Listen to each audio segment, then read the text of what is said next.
The only thing worse about being lied to is not knowing you're being lied to. And the truth about plastic pollution is a huge problem. I'll be right back.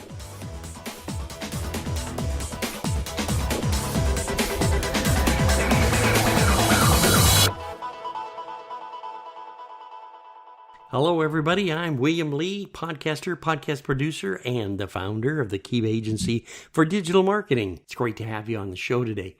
Hey, what we're going to be talking about is something that I really want to talk about that is really engaging in great destruction of our environment and our food.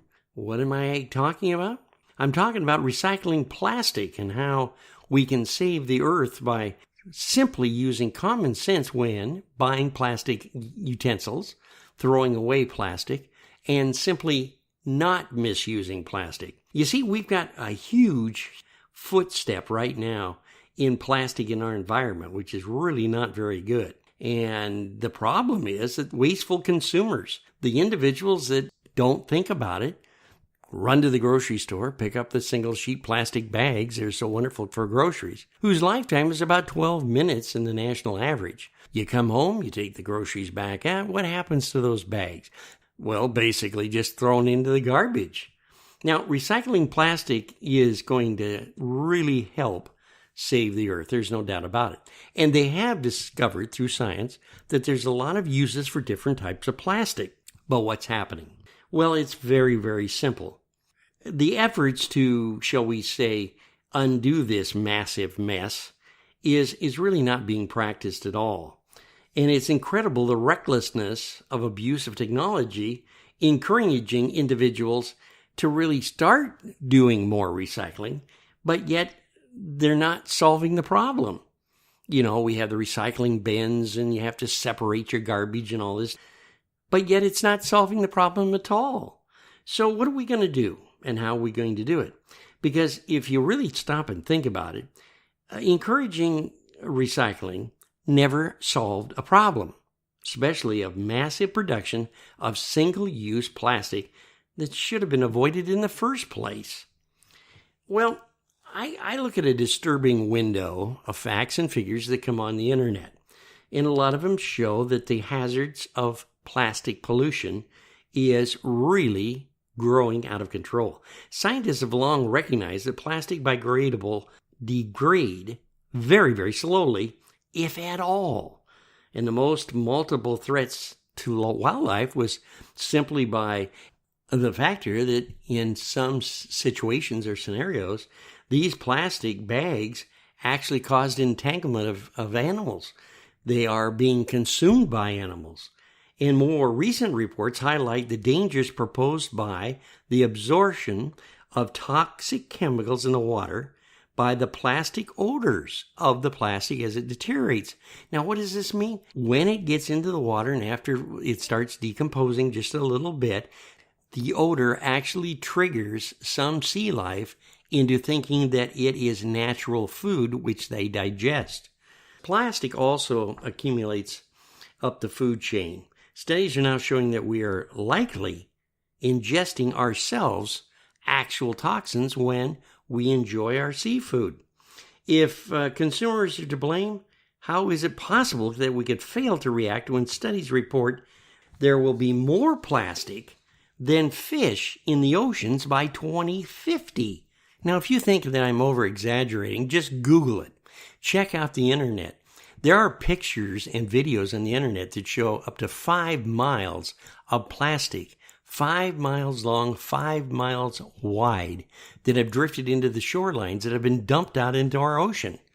I'm not saying the United States is dumping it. I'm saying that European countries are dumping it.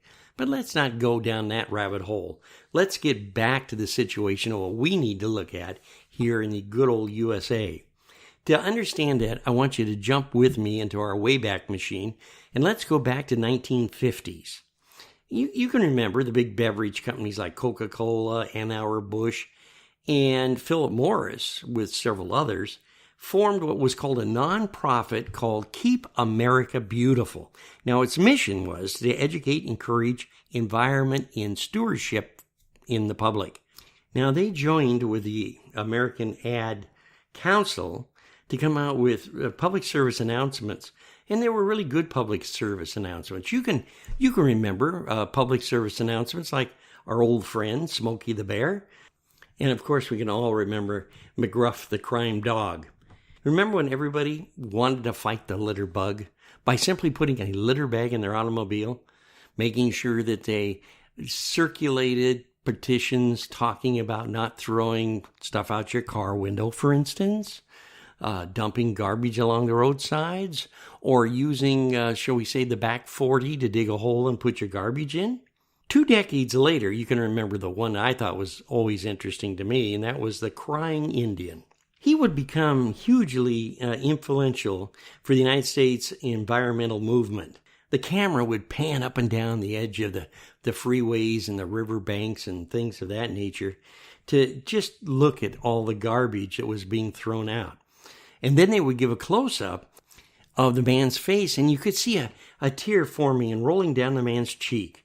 By taping this into what we call a national guilt of throwing litter, trash out into the wilderness, into our national forests.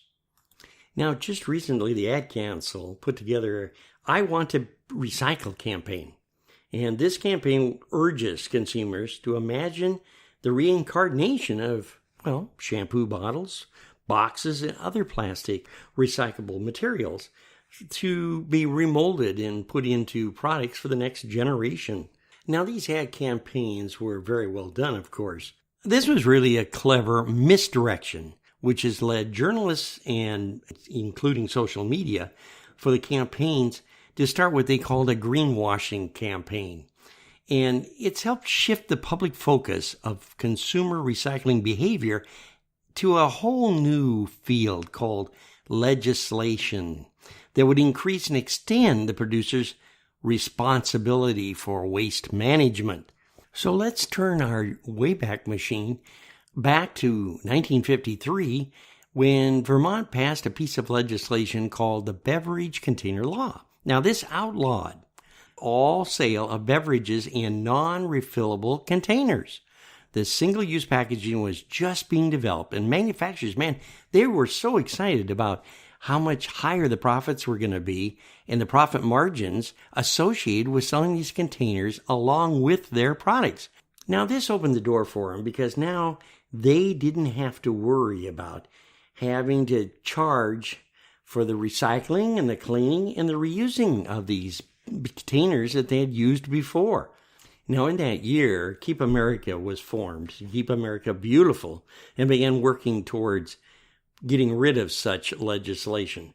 Vermont lawmakers allowed the measure to collapse after 4 years, and the single container industry unfortunately expanded and grew for the next 20 years without being bothered, simply not worrying about the problems of recycling or managing to control the recycling pollution problem.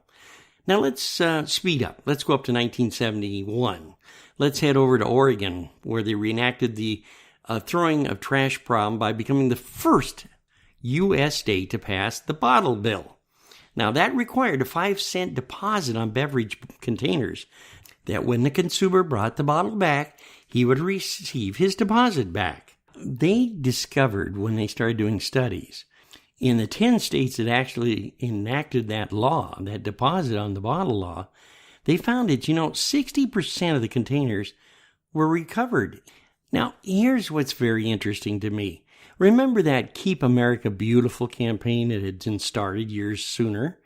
Well, isn't it interesting that they got together with other industrial lobbying groups, had publicly opposed and marketed against the bottle deposit legislation for decades, as it threatened the bottom line, naturally, of the producers of these containers. So if you look back, you're going to find between 1989 and 1994, the beverage industry spent $14 million to defeat the National Bottle Bill. $14 million. In fact, the greatest success the Keep America Beautiful has been to shift the environment responsibility to the public while taking the time to completely rebuild their name and become a trusted name in the environmental movement.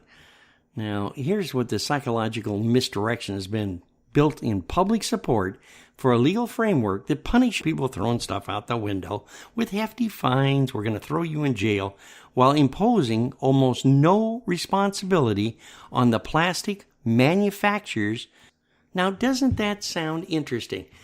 Why would an organization that wanted to keep America beautiful go ahead and, with one hand, lie to you while they're working with the other hand to, shall we say, trick you into believing that the actual recovery program and or recycling of their products were being controlled for the betterment of the environment? Now you have what I call a legal system, that favors the factor that the corporations can, for generations, produce more and more plastic while they're getting the public to accept the single-use items as a part of modern, so the corporations could increase the bottom line of profitability and not worry about the recycling. What can we do about this? Where can we go? How can we, as just common people, just you and I, make a difference in this particular problem? It's a simple first suggestion. Let's talk about the plastic problem loudly and often.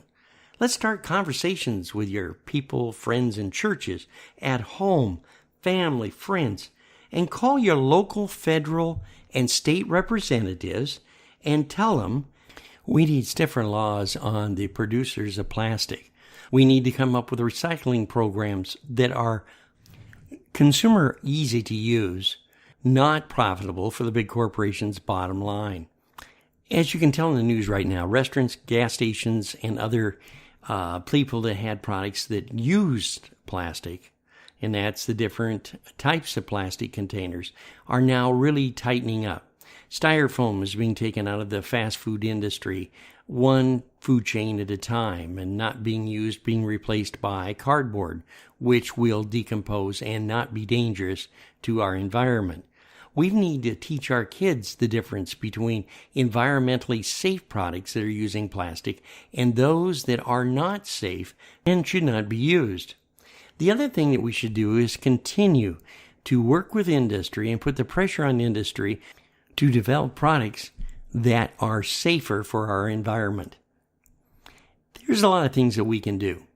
All we have to do now is remember to start that conversation, and also become wiser when we are consumers, making sure that we do recycle properly our plastic bottles, bags, and other plastic products. With all of us working together, we can help erase our plastic pollution footprint from the earth. Until we meet again, this is Bill reminding you, if you'd like to comment on the show or have suggestions for new shows, please get a hold of us at Keeba, that's Keeba, smiling.com. That's KeebaSmiling.com. Until we meet again, remember, no matter how bad things get, all you have to do is just keep a smiling, and you'll have a great day.